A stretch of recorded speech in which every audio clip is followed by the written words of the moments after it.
The East Coast Main Line is one of Britain's greatest railway routes, linking London King's Cross with Edinburgh Waverley and carrying more than 20 million passengers a year along one of the most historic railway corridors in the country.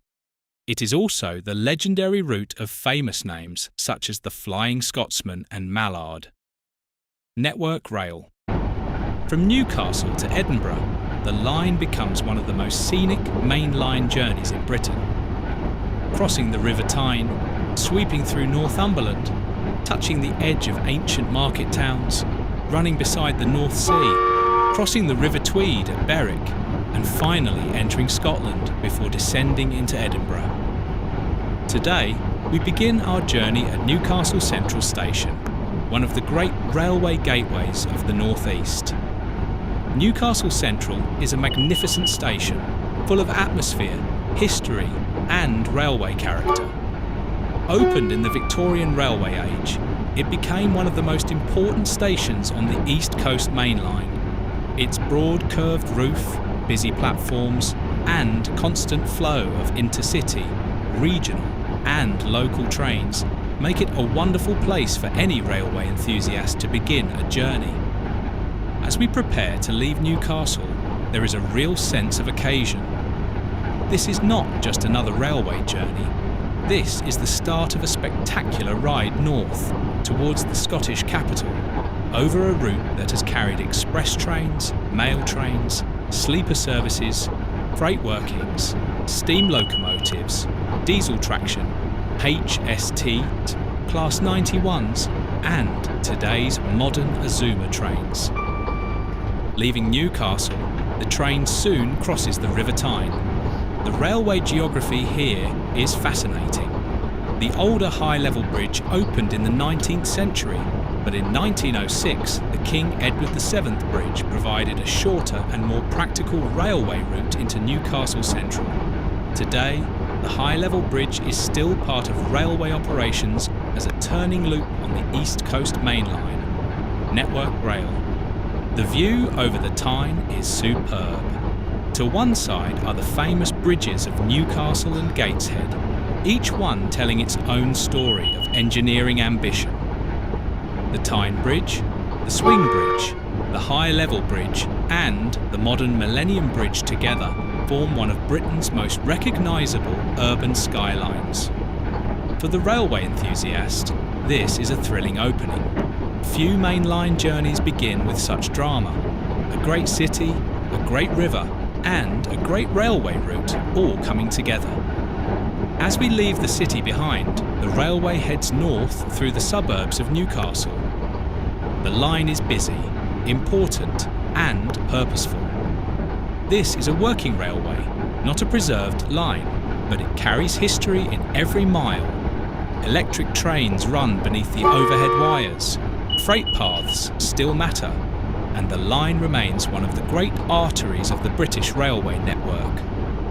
Soon, we pass through the northern edge of Tyneside, heading towards Cramlington and the open landscapes of Northumberland. The scenery begins to change. The dense city gives way to wider skies, fields, woods, and the distinctive landscape of the northeast. This section is a reminder that the East Coast Main Line is not only about speed, it is also about variety. In the space of a few miles, the traveller moves from city centre platforms to countryside, from bridges and industry to villages and farmland. The next major point of interest is Morpeth. Morpeth is one of the most interesting railway locations on this stretch of the East Coast Main Line. The town itself is an attractive Northumberland market town, but for railway enthusiasts, it is especially famous because of the sharp curve near the station. The Morpeth curve has long been known as one of the sharpest curves on a British main line, with a permanent speed restriction. It was also the scene of several serious derailments between the 1960s and 1980s, making it one of the most discussed pieces of track on the route. Wikipedia. As the train slows for this section, it is worth remembering that main-line railways are not simply straight lines built for speed. They are shaped by geography.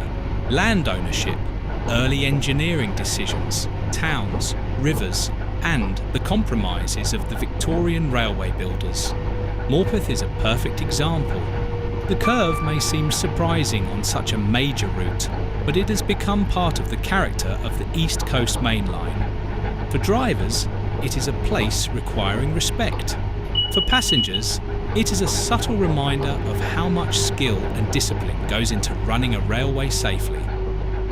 North of Morpeth, the line pushes deeper into Northumberland. This is one of the most rewarding parts of the journey.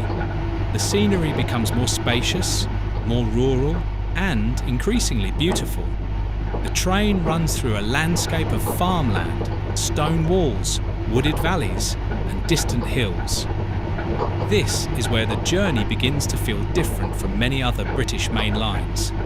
There is a sense of openness. The sky seems larger. The settlements are fewer.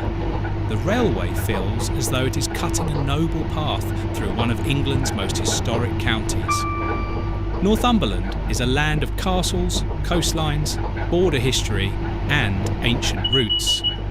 Long before the railway, this was a region of Roman roads, medieval strongholds, border conflict, market towns, and coastal trade. The East Coast Main Line follows part of this great north-south corridor, carrying modern passengers through a landscape shaped by centuries of movement. As we continue north, one of the important stations is Alnmouth, also known as Alnmouth for Alnwick. Alnmouth Station opened in 1847 as Bilton on the Newcastle and Berwick Railway, and later became the junction for the branch line to Alnwick. The station was renamed Almouth in 1892, and today it remains an important stop for those visiting Alnwick and the Northumberland coast. Wikipedia. For the rail enthusiast, Alnmouth is full of interest. It is a reminder of the many branch lines that once fed into the main line. The Alnwick branch opened in the mid-19th century, but passenger services were withdrawn in 1968. Like so many branches, it once gave smaller towns a direct railway connection, but changing travel patterns and railway economics led to its closure. Wikipedia. Today, there are preservation efforts connected with the old Alnwick branch, giving the area an added layer of railway interest. It is one of those places where the modern main line and the memory of a lost railway sit side by side. As the train passes Almouth, the scenery becomes even more spectacular. This is one of the great joys of the Newcastle to Edinburgh route, the way the line begins to flirt with the Northumberland coast. The sea is never far away. Depending on the light, the weather, and the time of year, the views can be breathtaking. On a clear day, the North Sea shines in the distance. On a stormy day, the coastline has a wild, dramatic beauty. In winter, the landscape can feel raw and windswept. In summer, the fields and coastline glow with colour. This is railway travel at its best. Not just transport, but theatre. The East Coast Main Line here is fast, direct, and yet wonderfully scenic. It gives the traveller a sense of movement through real geography, towns, rivers, fields, coast, and history, all unfolding beyond the window. Further north, the line passes close to some of Northumberland's most famous places. Although not always visible directly from the train, places such as Warkworth, Alnwick, Bamburgh, and Lindisfarne are part of the wider landscape and history of this journey. Alnwick Castle, one of the great castles of Northumberland, lies inland from Almouth and is one of the region's best-known landmarks. The Northumberland coast is rich with castles, beaches, and ancient religious sites. Lindisfarne, or Holy Island, is one of the most atmospheric places in Britain, and Bamburgh Castle stands dramatically above the coast. For anyone planning a railway-based trip, this route is highly recommended. Almouth, Berwick-upon-Tweed, and Edinburgh all make excellent stopping points, and the journey itself is part of the attraction. Continuing north, the line passes through more open country and approaches Berwick-upon-Tweed. This is one of the great highlights of the entire East Coast Main Line. Berwick is England's northernmost town, a place of immense history, sitting close to the Scottish border. It has changed hands between England and Scotland many times over the centuries, and still has a distinctive border town atmosphere. Its old walls, river views, and historic streets make it a fascinating place to visit. But for railway enthusiasts, Berwick means one thing above all: the Royal Border Bridge. The Royal Border Bridge is one of the most impressive structures on the East Coast Main Line. Designed by Robert Stephenson, it carries the railway over the River Tweed between Tweedmouth and Berwick. Construction began in 1847 and the bridge was completed in 1850. It has 28 arches and stretches around 659 metres across the river. It was opened by Queen Victoria and remains one of the great railway viaducts of Britain, Network Rail. The approach to Berwick is unforgettable. The train glides onto the bridge, high above the River Tweed, with the town spread out nearby and the river flowing below.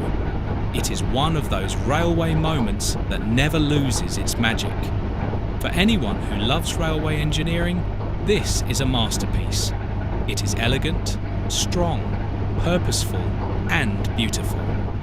It was built in the heroic age of railway construction, when bridges and viaducts were not just pieces of infrastructure, but monuments to progress. The Royal Border Bridge also completed a crucial missing link in the route. Before it opened, the railway lines from Newcastle to Tweedmouth and from Edinburgh to Berwick existed, but passengers had to cross the gap by horse-drawn coach. The bridge made the through railway connection possible. Network Rail. That is an extraordinary thought.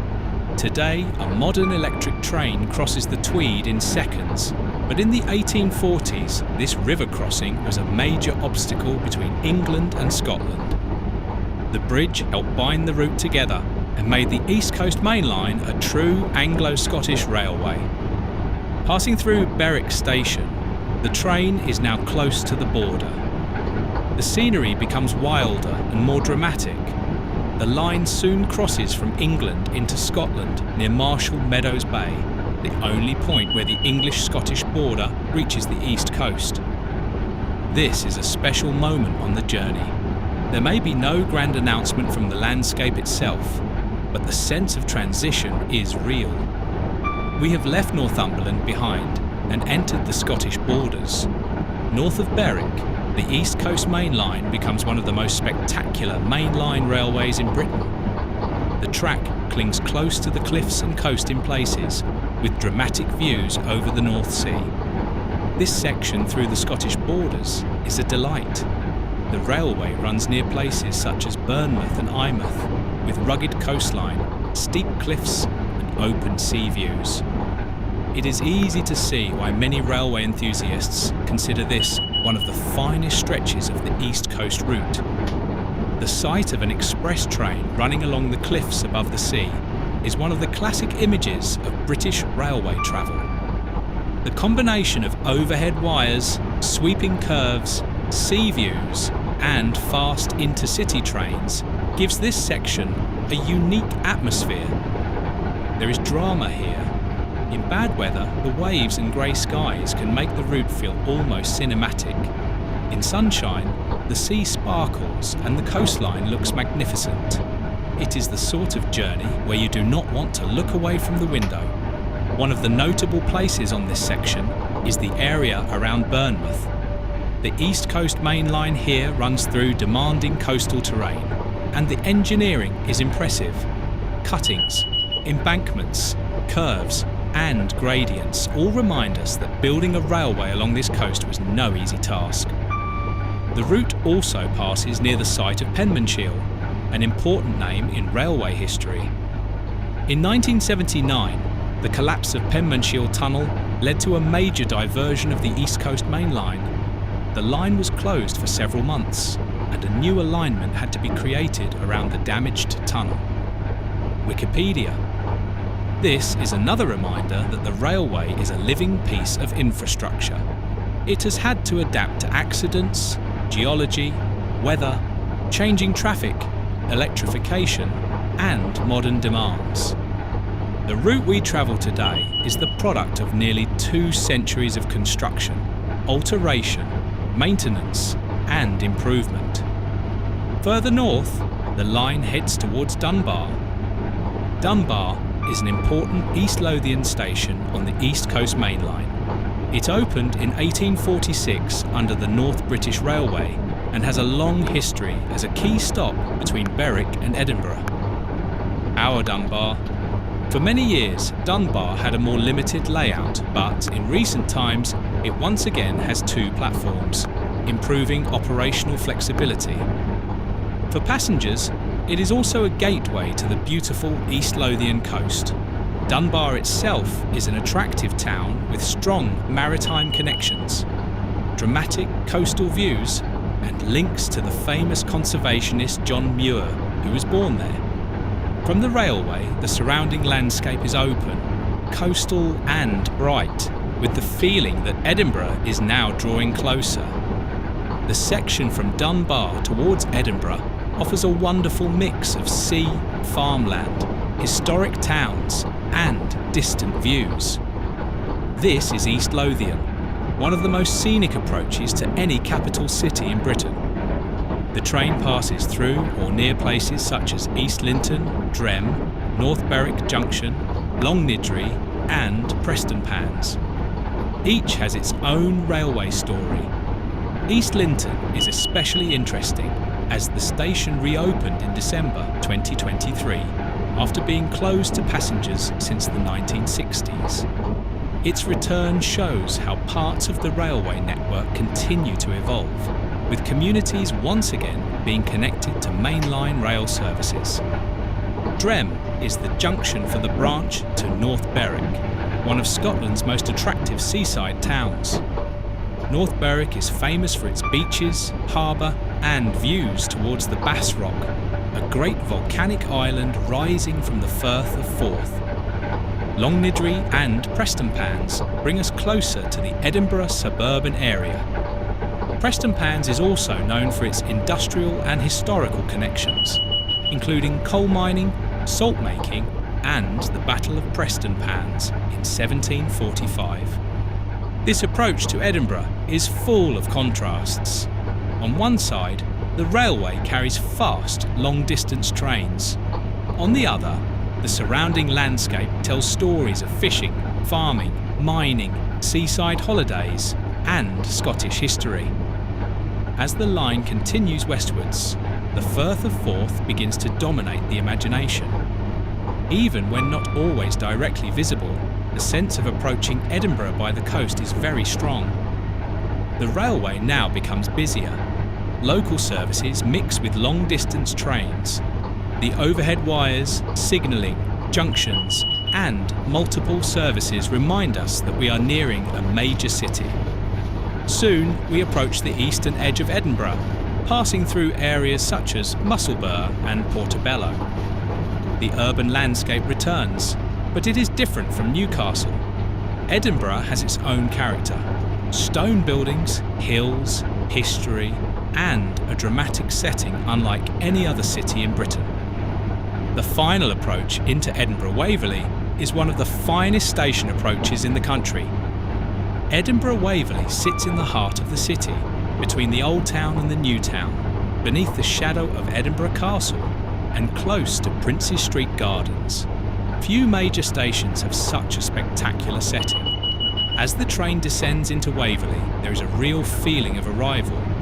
The journey has taken us from the banks of the Tyne to the heart of the Scottish capital, across rivers, through market towns, along cliffs, past the North Sea, over the Tweed, and through some of the finest railway scenery in Britain.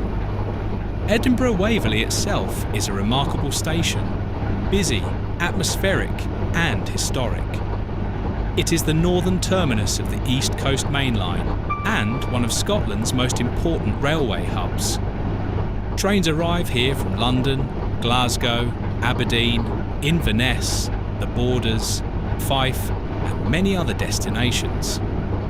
For the rail enthusiast, arriving at Waverley is always special. The station is full of movement and variety. LNER Azumas, ScotRail units, cross-country services, Transpennine Express trains, and other workings create a constantly changing railway scene. And what a journey it has been. The Newcastle to Edinburgh section of the East Coast Main Line is one of the most rewarding railway journeys in Britain. It has everything a railway enthusiast could want. Major historic stations, famous bridges, sharp curves, coastal running, border history, dramatic scenery, lost branch lines, modern electrification, and a sense of connection between two great cities. It is a route that shows why mainline railway travel is still so special. From Newcastle's Grand Central Station and the bridges over the Tyne, to Morpeth's famous curve, Almouth's branch line history, Berwick's magnificent Royal Border Bridge, the coastal cliffs of the Scottish borders, Dunbar and East Lothian, and finally the unforgettable arrival into Edinburgh Waverley. This is a journey rich in beauty, history and railway interest. For anyone who loves trains, landscapes, railway engineering or British history, this line should be highly recommended. It is not simply a way of getting from Newcastle to Edinburgh. It is a journey through the story of Britain's railways. So next time you travel this route, take a window seat, look out for the landmarks, watch the changing scenery and enjoy one of the great railway rides of the United Kingdom. Thank you very much for watching and joining me on this journey along the East Coast Main Line from Newcastle to Edinburgh. If you enjoyed the video, please give it a like, share it with fellow railway enthusiasts, and subscribe to the channel for more railway journeys, driver's eye views, historic routes, lost lines, stations, and classic rail memories from across Britain. Thank you for watching, and I'll see you again on the next railway journey.